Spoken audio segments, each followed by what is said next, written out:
The UFC is back this weekend. We are in Canada for a fight night. We have got Gilbert Burns versus Mike Malott in the welterweight division.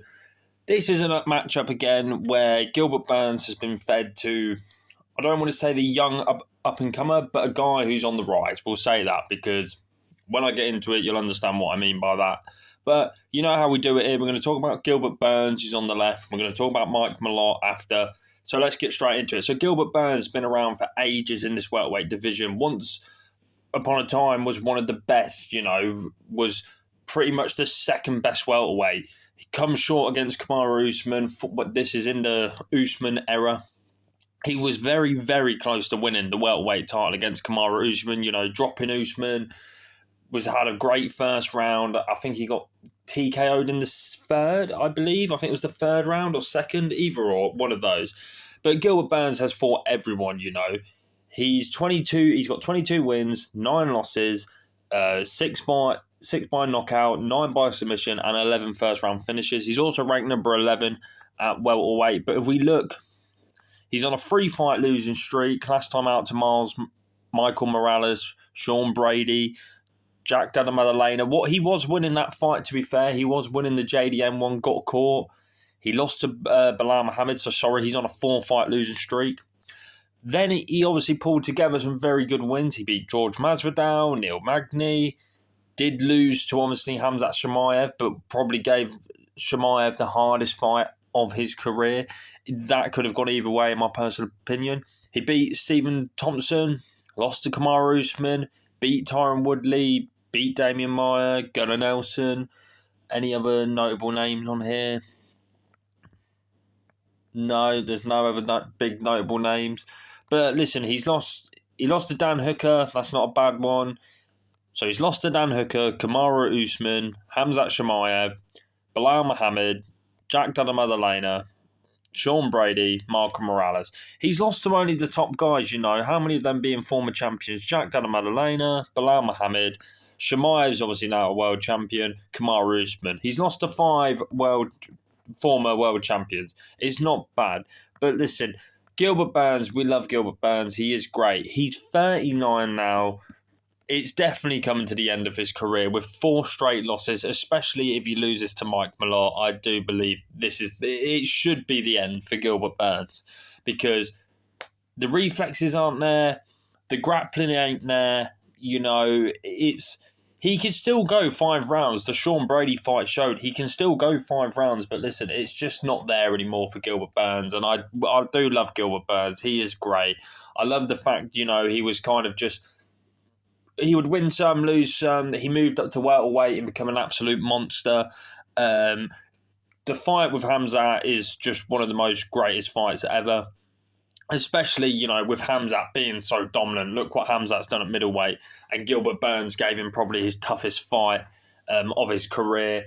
He's given us entertainment. But listen, you've lost to Bilal Muhammad over 5 rounds. JDM knocked you out. So what is it? So you've had unanimous decision by Bilal, KO'd by JDM, unanimous decision by Sean Brady, and he got KO'd last time by Michael Morales in the 3rd round. It's time for Gilbert Burns. He's 39. It's gone. But listen, keys for victory for Gilbert Burns. I think if Gilbert Burns is going to win, he might have to take Malott down and try and submit him. I think that's, for me, he still gave a great fight against JDM. I know that was back in 2024, so 2 years ago. But JDM caught him in the last round. If he didn't do that, Gilbert Burns would have won, and he would have been on a 4-fight losing streak. He would have been on a 2. If he still lost to Sean and Michael, he would have been on a 2-fight losing streak. Listen, I think he's got to go back to his roots. Don't stand with Mike Malott because Mike Malott has got very good striking. We know this. And listen, he's got a position at welterweight. If he wants to keep that, he has to win this. He'll go... If he loses this, he'll go down to number 13, 14, potentially even 15. So he has to win this. But that's my thoughts on Gilbert Burns. Listen, we'll go on to Mike Malott. Mike Malott, he's 13 wins, 2 losses, 1 draw, 5 by knockout, 6 by submissions, and 9 first-round finishes. He's not ranked at welterweight, so this is obviously Mike Malott coming into the welterweight rankings. This is his key to victory here. You know, he's beaten some decent... Well, the only 2 big fights he's had, he beat Kevin Holland over 3 rounds, but that was a bit of a weird one. Constant nut shots. Kevin Holland was looking decent as well. Mike Malott was just... I think there was like 2 or 3 hits to the privates, what completely threw Kevin Holland off, you could tell. He then went on for 2 guys, beat them, lost to Neil Magny. Now this one is the one for me. Every welterweight up and comer who get put against Neil Magny, majority of the time wins. You know, Gilbert Burns beat him, Carlos Prates beat him, Michael Morales. No, did Michael? Yeah, Michael Morales beat him, I'm pretty sure. Every guy who goes on further to the rankings to your top 5 beats Neil Magny. Listen, Mike Malott was looking great against Neil Magny until that 3rd round when Magny all of a sudden TKO'd him. It was at the 4 minutes 45 seconds. He only had 15 seconds to survive, and then he would have won the fight by unanimous decision. So yeah, he's beat Mickey Gall as well. That was a KO. So fair to him. 1, 2, 3, 4. Out of it, he's had 4 finishes inside the UFC. That's impressive. Majority of them by his decision.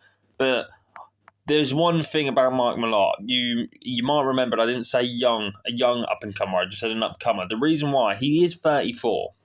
Now listen, he's going against the rank number 11. If he wants to get to a title, it's going to have to be quick. He's not the most active guy. He's 34. He is in his physical prime, but then once you get to 35, 36, you considered you're out of your prime. Keys to victory, though, for Mike Malott. I think the striking, is very smooth. His kicks and that. He has got good power. He is quite a big welterweight in, like, broad, stocky. I think Mike Malott, being the younger guy, can definitely grapple. Sorry, someone cut out there. What I was saying is, I think Mike Malott, being the younger guy, can definitely grapple with Gilbert Burns. He's a more fresher guy. He's on a 3-fight win streak. He's on a roll at the minute. I think Mike Malott just has to do what Mike Malott's been doing. Use the striking. When Mike Malott normally starts to grapple when he's losing the striking, take him down. Be aggressive. Be the bulk you are. He is quite big, stocky at welterweight. So that's my prediction. Well, my prediction, sorry. I'm going with Mike Malott with a finish. I think Mike Malott will get into the rankings. You know, if this was 2-3 years ago, it would be a whole different ball game. I would say Gilbert Burns absolutely destroys him. But listen, Gilbert Burns, he's a legend. We love him. But it's time for Gilbert Burns to retire, sadly. Mike Malott will get a TKO. I'm going to say in the third round. Gilbert Burns is still tough. But listen, if you like this video, make sure to subscribe. We do weekly uploads on the fight nights, pay-per-views, the boxing, and all that business. So if you like MMA and boxing content, give a subscribe. We're nearly at 100. I'm pretty sure we're at 93 subscribers. 7 more would be much appreciated. Drop a like and especially drop a comment. I like hearing people's opinions. If you agree with me or if you disagree with me, I'd just like some comments on that. But listen, enjoy the show on Saturday, guys, and I will catch you in a bit.